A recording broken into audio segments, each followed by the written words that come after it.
Welcome to the class of pre-stress concrete. What is pre-stress concrete? Pre-stress concrete is one in which there have been introduced internal stresses of such magnitude and distribution that stresses resulting from given external loading and is counterbalanced to a desired degree. Right. Now we have to find out the analysis of pre-stress and bending stresses. Right.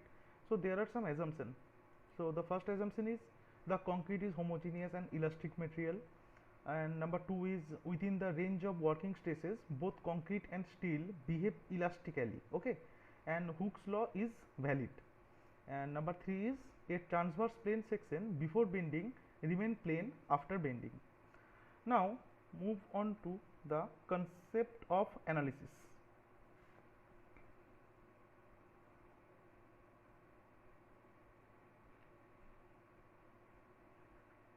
Concept of analysis. Mainly there are three types of concept analysis. Number one is stress concept.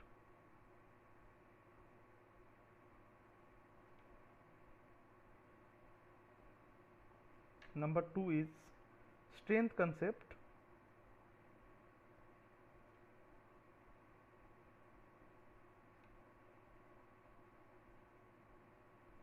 And number three is load balancing method.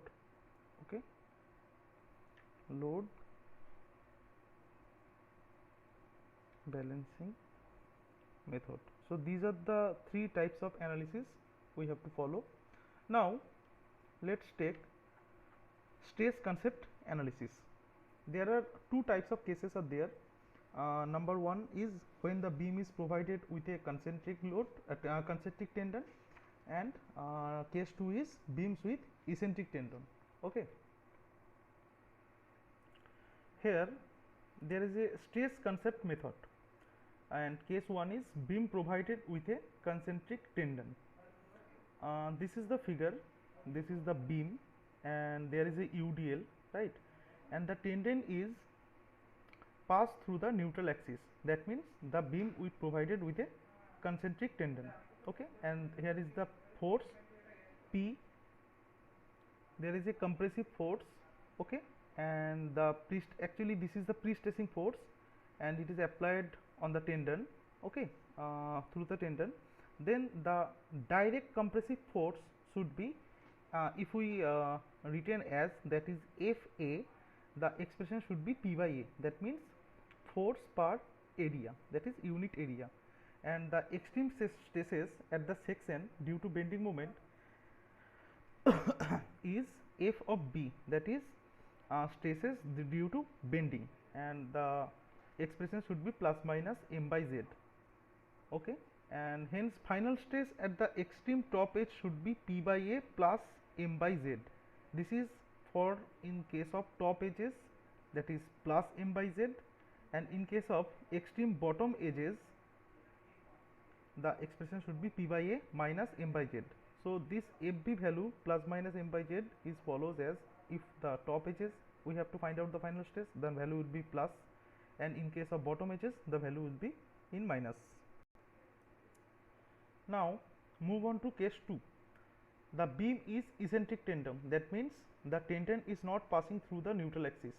Here we can assume the tendon is passing below the neutral axis by eccentricity of E, and the compressive force, that is pre-stressing force, is P, okay, and this is the neutral axis. So in this case, if we draw the cross section of the beam, and this is the neutral axis, and this is the position of the tendon, and this is the eccentricity, right, this distance is the eccentricity, then the direct stress due to pre-stress, the figure should as follows, and this value is P by A. Now stress due to eccentricity of the pre-stress should follows this graph, okay, and the values of this for the top edges is Pe by Z, and in case of bottom that is Pe by Z, and for top edges the value is minus, and in case of bottom the value is plus. And the stresses due to external bending moment the values will be m by z. In case of top fiber, the value will be plus, and in case of bottom, the value will be minus. Now, the final product, the stress due to external bending moment should be the sum of these three component. Okay, so that is, in case of bottom fiber, the value will be P by A plus, sorry, minus PE by Z plus M by Z. Same as follows. In case of bottom fiber, the stress due to external bending moment should be P by A plus PE by Z minus M by Z. Okay. Now, take that note. Direct stress due to pre-stressing force should be plus P by A. Extreme stress due to eccentricity of pre-stressing force should be minus plus P by Z. That means, in case of top fiber, the value will be minus, and in case of bottom fiber, the value will be plus.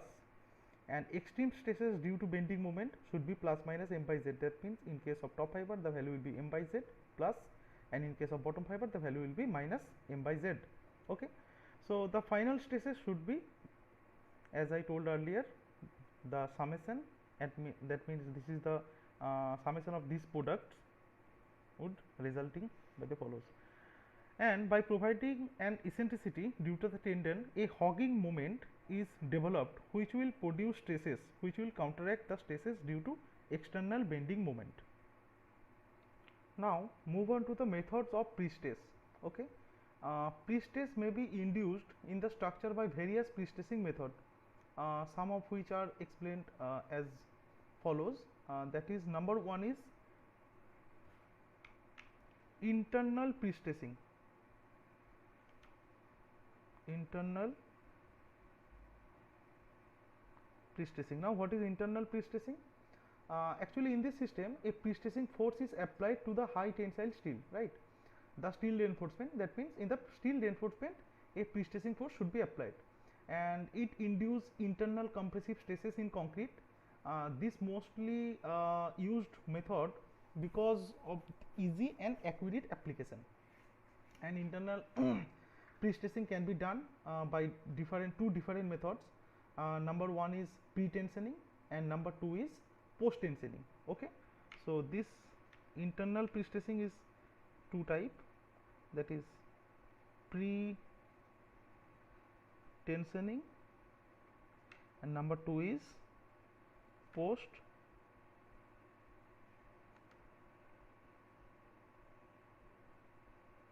post-tensioning. Okay. And what is number two is external pre-stressing. So, external pre-stressing. What is external pre-stressing? This is also actually not commonly used. In this method, the pre-stressing is done by adjusting the external reaction. Actually, this is what is external reaction, by introducing different support condition, and this external pre-stressing system requires very much accuracy in planning and in case of application. Now, move on to pre-tensioning. Okay. In pre-tensioning, the steel tendons are tensioned before the concrete is cast. The tendons are temporarily anchored against some abutment and then cut or released after the concrete has been placed and hardened.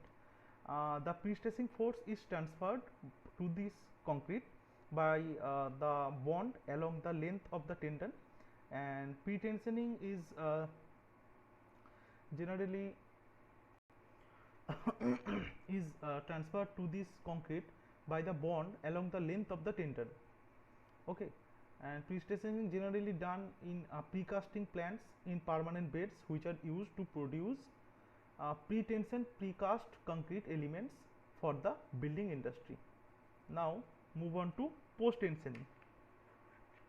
What is post-tensioning? In post-tensioning, the steel tendons are tensioned after the concrete has been cast. So, in case of pre-tensioning, the tendons are tensioned before concrete is cast, but in case of pre-tensioning, post-tensioning, the tendons are tensioned after the concrete has been cast and hardened. And post-tensioning is performed by two main operations. Number one is tensioning the steel wires or strands by hydraulic jacks that stretch to the stands while bearing against the end of the member, and then replacing the jack by permanent anchorage that bear on the member and maintain the steel stand in tension. Actually, a tendon is generally made of wires, strands, or bars. Wires and strands can be tensioned in groups, whereas bars and tendons one at a time. In post-tensioning process, the steel tendons are placed in the formwork before the concrete is cast, right? And the tendons are prevented from bonding to the concrete by waterproof paper or by wrapping or metal duct. And tendons bonded to the concrete are called bonded tendon, and unbonded tendon left without grout or coated with grease have no bonds throughout the length of the tendon. So these are the basic fundamental of pre-stress concrete. That's all for today. Now we will continue in the next class about losses of pre-stress. Okay, thank you.